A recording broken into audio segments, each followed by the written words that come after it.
Caleb Scott, going on a walk with his family in Port Macquarie is once again a regular pleasure. Caleb's always been an early riser. He's always raring to go, you know, enthusiastic about the day ahead. I could walk off at 2 Now 12, Caleb was just 9 years old when his family realised he was very, very ill. We noticed I was getting sick in the morning. Soon, an MRI revealed the worst. That's where they initially told us I had brain cancer, and they said I have about 2 weeks, and yeah, since then, stuff has never been the same. Walking into ICU and seeing him so sick, you know, tubes coming out of him. Nothing prepared us for that. The operation to remove a tumour was successful, but Caleb was left partially paralysed on his right side, including his facial muscles.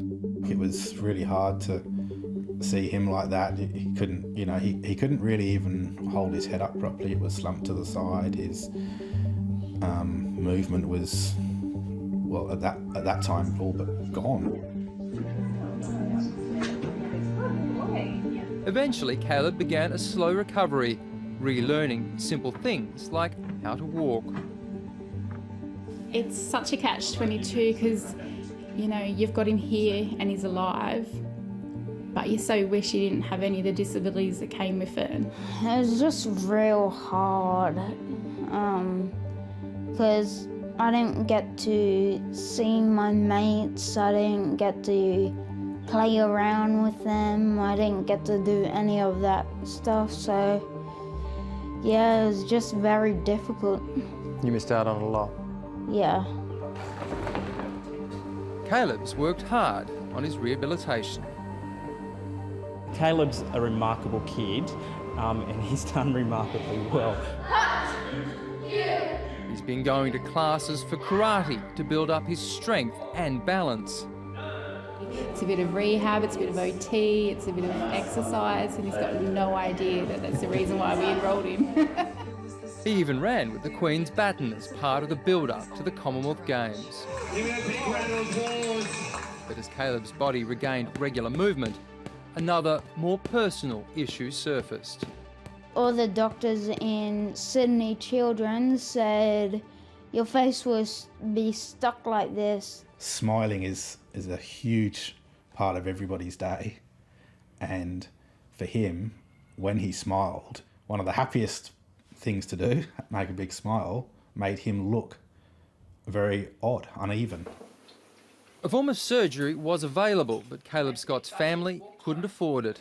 That's when charity Cure My Brain stepped in to help. One of the questions they said to us, what are your hopes and dreams for Caleb? And we wholeheartedly said, we want Caleb's smile back. At one point, Caleb was so affected in his self-esteem that he would not attend classes personally. As a mother of 2 young children, I can completely understand how devastating that must be for his parents, his family. Dr. Sydney Ching and her team operated on Caleb for 6 hours, taking muscles and nerves from his leg and transplanting them into his face. That nerve that we use usually is not involved in producing facial movement, so that requires Caleb to retrain his brain. Once again, the family had a nervous wait. It wasn't until about 5.5 weeks that we know that it has been a success when Caleb first produced a smile. The little twitches. That's correct.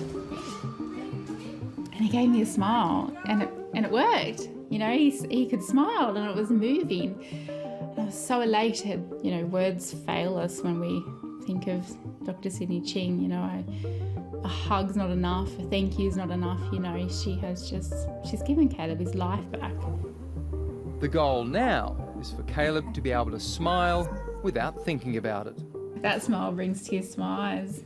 It's amazing. It's not something to take for granted. I had to do this.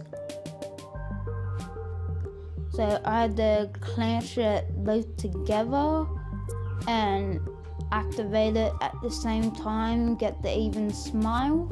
How hard is it to do that? Remember to do that every day?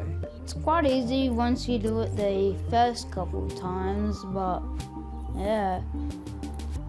It's pretty nice to feel I have my smile back. It makes you feel like you used to.